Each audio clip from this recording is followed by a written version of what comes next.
تمام دوستان بر سرزمین تاجیکان بر سرزمین پاک ما نوروز گشته مهمان.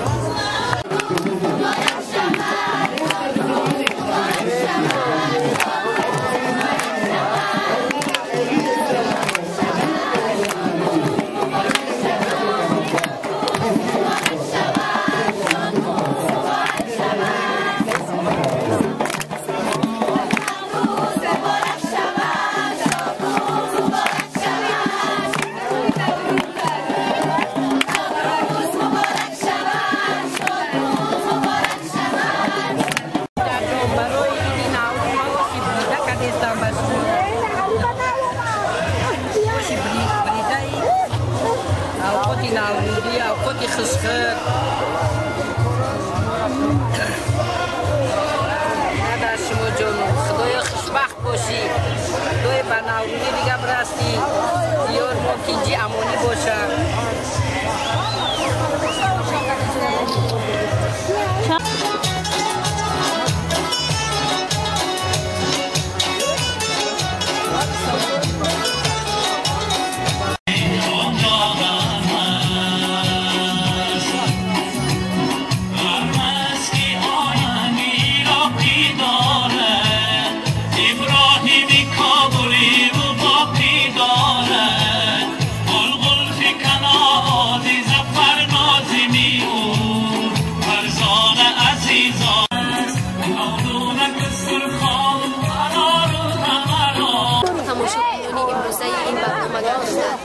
ما فخر از آن میکنیم که خلقیت دیگر جمهوری در جمهوری ما آمده تمامی عنعنه‌ها و رسوم‌های تاجیکانی ما را دیده حتی به حیرت افتادند.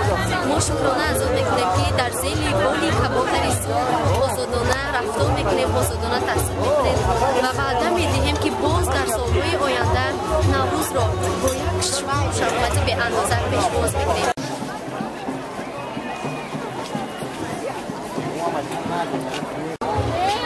Evet benim şu kaşığı.